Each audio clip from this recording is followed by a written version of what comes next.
ராஜபக்ஷ குடும்பத்திற்கு தொடரும் அதிர்ச்சி. சிறை செல்ல தயாராகும் மஹிந்தவின் மனைவி. ஈரான் எடுக்கப் போகும் அதிரடி முடிவு. உலக நாடுகளுக்கு விடுக்கப்பட்டுள்ள கடும் எச்சரிக்கை. இலங்கை மக்களிடம் பெட்ரோலிய விநியோகஸ்தர்கள் சங்கம் விடுக்கும் கோரிக்கை. சம்மணி மனித புதைக்குழி விவகாரத்தில் அனுர அரசின் சதிச்செயல் அம்பலப்படுத்தும் அர்ச்சுனா எம்பி.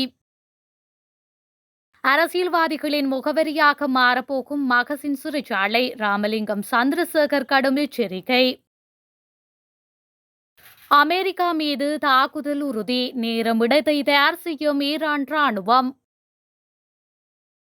53 உள்ளூராட்சி மன்றங்களில் எதிர்க்கட்சிகளின் ஆட்சி. திசாதநாயக்க மகிழ்ச்சி.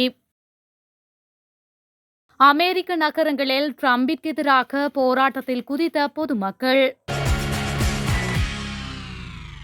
எதிர்காலத்தில் இந்த நாட்டில் உள்ள பெருவாரியான அரசியல்வாதிகளின் முகவரியாக மகசின் சிறைச்சாலை மாறக்கூடும் என அமைச்சர் ராமலிங்கம் சந்திரசேகர் தெரிவித்துள்ளார்.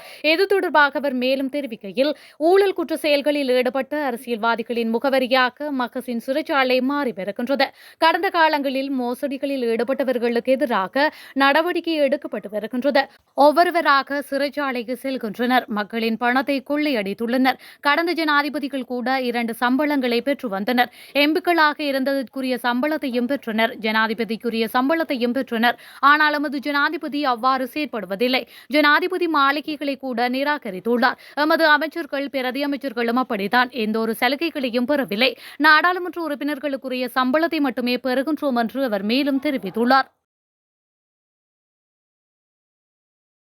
முன்னாள் ஜனாதிபதி மஹிந்த ராஜபக்ஷவின் மனைவி சிரந்தி ராஜபக்ஷ சிறிலிய சவிய என்ற பெயரில் பராமரித்து வந்த போலி கணக்கு தொடர்பான விசாரணைகள் மீண்டும் ஆரம்பிக்கப்பட உள்ளதாக பொது பாதுகாப்பு பிரதி அமைச்சர் சுனில் வட்டகல தெரிவித்துள்ளார். நாடாளுமன்ற விவாதத்தில் கலந்து கொண்டு கருத்து தெரிவிக்கும் போது ராஜபக்ஷ குடும்பத்தின் பல்வேறு நிதி மோசடிகள் தொடர்பான தகவல்களை இதன்போது தெரிவித்துள்ளார். சிறிலிய சவிய அமைப்புக்கு சொந்தமான வங்கி கணக்குகளின் ஆணை கடிதம் ரகசியமான முறையில் வங்கியில் இருந்து திருடப்பட்டுள்ளதாக அமைச்சர் குறிப்பிட்டுள்ளார். சிரந்தி ராஜபக்ஷ சிறிலிய சவி என்ற பெயரில் ஒரு போலி கணக்கு பராமரிக்கப்பட்டமை உறுதிப்படுத்தப்பட்டுள்ளது.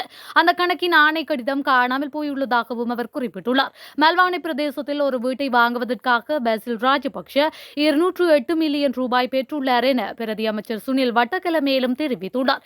ஏற்கனவே பாரிய நிதி மோசடியில் பல அரசியல்வாதிகள் சிறை தண்டனை விதிக்கப்பட்டு சிறையில் அடைக்கப்பட்டுள்ளனர். அவர்களில் சிலர் கடூழிய சிறை தண்டனையை 20 வருடங்களுக்கு மேல் பெற உள்ளமையும் குறிப்பிடத்தக்கது. தேவையில்லாமல் எரிபொருளை பதுக்கி வைப்பதை தவிர்க்குமாறு பெட்ரோலிய விநியோகஸ்தர்கள் சங்கம் பொதுமக்களை வலியுறுத்தியுள்ளது. மத்திய கிழக்கில் நிலவும் சூழ்நிலை காரணமாக எதிர்காலத்தில் பெட்ரோலிய விலைகள் அதிகரிக்கும் அபாயம் இருப்பதாக சங்கத்தின் துணைத் தலைவர் குசும் சுந்தநாயக்க தெரிவித்துள்ளார். இவ்வாறான போர் சூழல் ஏற்பட்டால் எரிபொருள் இல்லாமல் போகாது. விலைகளில் மட்டுமே மாற்றம் ஏற்படும். இது எங்களுடைய பிரச்சினை அல்ல, உலகின் சக்தி வாய்ந்தவர்களின் பிரச்சினையாகும். எரிபொருள் கொள்வனவு செய்யும் முழுமையான நடவடிக்கை அரசாங்கத்தின் கைகளில் உள்ளது. இதனால் அளவுக்கு அதிகமாக எரிபொருட்களை பதுக்கி வைக்கும் செயற்பாடுகளை நிறுத்தி அரசாங்கத்திற்கு உதவி செய்யுமாறு கேட்டுக்கொள்கின்றேன். அடுத்த சில மாதங்களுக்கு எரிபொருளை இறக்குமதி செய்வதற்கான ஏற்பாடுகளை அரசாங்கம் ஏற்கனவே செய்து வருகின்றது. அரசாங்கத்தின் அறிவுறுத்தல்களின்படி மட்டுமே வாகனங்களுக்கு எரிபொருள் நிரப்ப அனைத்து எரிபொருள் நிலையங்களுக்கும் அறிவிக்கப்பட்டுள்ளதாக சங்கத்தின் துணைத் தலைவர் குசும் சந்தநாயக்க மேலும் தெரிவித்துள்ளார். ஐக்கிய நாடுகள் மனித உரிமைகள் ஆணையாளர் வால்கர் டக் இன்று இலங்கை வரவுள்ள நிலையில் அவரை வடக்கு பகுதிகளுக்கு வரவிடாமல் செய்ய சதி நடவடிக்கைகள் முன்னெடுக்கப்பட்டுள்ளதாக நாடாளுமன்ற உறுப்பினர் அர்ச்சுனா ராமநாதன் தெரிவித்துள்ளார். செம்மணி மனித புதைக்குழிக்கு நீதி வேண்டி அணையா தீபம் ஏற்றப்பட்டு போராட்டம் ஒன்று இன்று முன்னெடுக்கப்பட்டுள்ளது. இதன்போது ஊடகங்களுக்கு கருத்து வெளியிட்ட அர்ச்சுனா எம்பி, இந்த போராட்டமானது அரசியலையும் தாண்டி எங்கள் உறவுகளுக்காக நடக்கின்ற போராட்டம். ஏனெனில் ஐக்கிய நாடுகள் சபையின் மனித உரிமைகள் ஆணையாளர் வால்கர் டக் இலங்கைக்கு வருகை தரவுள்ளார். முன்னதாக 2011 ஆண்டும் 2016 ஆண்டும் ஐக்கிய நாடுகள் மனித உரிமைகள் ஆணையர் இலங்கை வந்திருந்தனர். இதில் 2016 ஆண்டு ஆணையாளரை வடக்கு பகுதிகளுக்கு வரவிடாமல் செய்திருந்தனர். அப்போதைய நல்லாட்சி அரசாங்கமும் அதற்கு முட்டுக் கொடுத்தவர்களும் இனப்படுகொலை நடக்கவில்லை என்றே கூறிவிட்டனர். இதன் காரணமாக அவர் அப்போது வடக்கு பகுதிகளுக்கு வந்திருக்கவில்லை. மனித உரிமைகள் ஆணையாளர் வால்கர் டக் மீளவும் இன்று இலங்கை வருகின்றார். இம்முறையும் மனித உரிமைகள் ஆணையாளரை வடக்கிற்கு வர வரவிடாமல் செய்ய உச்சக்கட்ட முயற்சிகள் எடுக்கப்பட்டுள்ளதாகவும் அர்ஜுனா எம்பி குறிப்பிட்டுள்ளார். இதன்போது தமிழர்களுக்கு எதிரான நடந்த அனைத்து இனப்படுகொலை சம்பவங்களும் எழுத்து மூலம் அறிவிக்கப்படும் என்பதுடன் அதற்கான முழு ஆவணங்களும் தயார்படுத்தப்பட்டுள்ளன. எனினும் அதை கொடுக்கக்கூடாது எனவும் இதனை தடுக்கும் முயற்சிகளும் எடுக்கப்பட்டுள்ளதாக அர்ஜுனா ராமநாதன் எம்பி மேலும் தெரிவித்துள்ளார். நாட்டில் உள்ள 95 உள்ளூராட்சி மன்றங்களில் 53 உள்ளூராட்சி மன்றங்களின் கட்டுப்பாட்டை ஒருங்கிணைந்த எதிர்க்கட்சி பெற்றுள்ளதாக ஐக்கிய மக்கள் சக்தியின் தேசிய அமைப்பாளர் திசாதநாயக்க தெரிவித்துள்ளார். இந்த மன்றங்களில் எந்த கட்சிக்கும் தெளிவான பெரும்பான்மை இல்லை. எனவே தேர்ந்தெடுக்கப்பட்ட பிரதிநிதிகளிடையே தேர்தல்கள் நடாத்தப்பட்டு அதிகாரங்கள் கையேற்கப்பட்டுள்ளதாக அவர் குறிப்பிட்டுள்ளார். குறித்த 53 சபைகளில் 22இல் ஐக்கிய மக்கள் சக்தி அதிகாரத்தை பெற்றதாக அவர் குறிப்பிட்டுள்ளார். இந்த முடிவுகளால் அரசாங்கம் அமைதியற்றதாக மாறி எதிர்க்கட்சி வெற்றிக்கு பதிலளிக்கும் விதமாக தேர்தல் செயல்முறையை மாற்ற முயற்சிப்பதாக திசாதநாயக்க மேலும் குற்றம் சுமத்தியுள்ளார். ஈரானிய அணுசக்தி நிலையங்கள் மீதான அமெரிக்க தாக்குதல்களுக்கு பதிலடியாக ஈராக்கில் உள்ள அமெரிக்க ராணுவ தளங்கள் மீது தாக்குதல் மேற்கொள்ள ஈரான் திட்டமிட்டுள்ளதாக தகவல்கள் வெளியாகியுள்ளன. ஈராக் மற்றும் சிரியாவில் உள்ள அமெரிக்க தளங்கள் மீது ஈரான் ஆதரவு பெற்ற போராளிகள் தாக்குதல் மேற்கொள்ள திட்டமிட்டுள்ளதற்கான அறிகுறிகளை அமெரிக்க ராணுவம் மற்றும் உளவுத்துறை அதிகாரிகள் கண்டறிந்துள்ளதாக நியூயார்க் டைம்ஸ் செய்தி வெளியிட்டுள்ளது. ஈரான் ஆதரவு பெற்ற போராளிகள் ஒதுங்கியிருப்பதாகவும் ஈராக் அதிகாரிகள் அவர்களின் நடவடிக்கைகளை தடுக்க முயற்சிக்கின்றனர் என்றும் அமெரிக்க அதிகாரிகளை மேற்கோள் காட்டி சர்வதேச ஊடகம் ஒன்று செய்தி வெளியிட்டுள்ளமையும் குறிப்பிடத்தக்கது. ஈரான் மீதான தாக்குதலை கண்டித்தும் போரை உடனே நிறுத்த வேண்டும் என்றும் அமெரிக்காவில் பல்வேறு இடங்களில் போராட்டங்கள் நடைபெற்று வருகின்றன.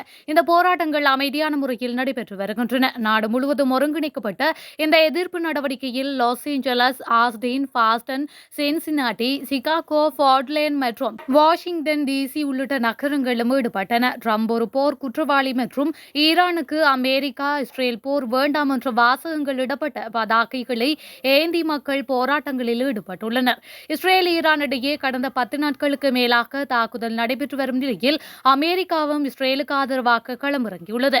இந்த நிலையில் அமெரிக்காவும் தற்போது ஈரானுக்கு எதிரான நேரடி ராணுவ நடவடிக்கையை முதன்முறையாக தொடங்கியுள்ளது. மேலும் லெபனானில் உள்ள அமெரிக்க துணை தூதரக ஊழியர்கள் வெளியேறுமாறு உத்தரவிடப்பட்டுள்ளனர். இந்த நிலையில் ஈரான் மீதான தாக்குதலை கண்டித்தும் போரை உடனே நிறுத்த வேண்டும் என்றும் அமெரிக்காவில் பல்வேறு இடங்களில் போராட்டங்கள் நடந்து வருகின்றமை குறிப்பிடத்தக்கது. கார்முஸ் வளைகுடா மூடப்பட்டால் எண்ணெய் மற்றும் எரிவாயு விலைகள் உயரக்கூடும் என்று கோல்ட்மேன் சாக்ஸ் வங்கி கடுமையாக எச்சரிக்கை ஒன்றை விடுத்துள்ளது.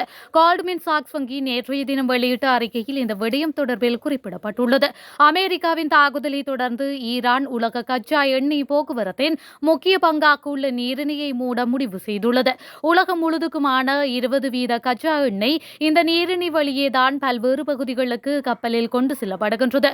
இது உலகின் மிக முக்கியமான எரிசக்தி வழித்தடங்களில் ஒன்றாகும். இந்த நிலையில் கார்முஸ் வளைகுடா மூடப்பட்டால் எண்ணெய் போக்குவரத்து ஒரு மாதத்திற்கு 50% குறைந்து பின்னர் 11 மாதங்களுக்கு 10% குறைவாகவே தொடர்ந்தால் பிரெண்ட் குரூட் எண்ணெய் விலை $110 வரை உயரும். மேலும் ஈரான் எண்ணெய் வளங்கள் தொடர்ந்தும் பாதிக்கப்பட்டால் விலை $90 உயர்ந்து பின்னர் $70 தொடக்கம் $80 நிலைத்திருக்கும். ஐரோப்பிய சந்தைகளில் TTF எரிவாயு விலை 74 யூரோ மெகாவாட் மணிக்கு வரை உயரலாம் என கோல்ட்மேன் கணித்துள்ளது.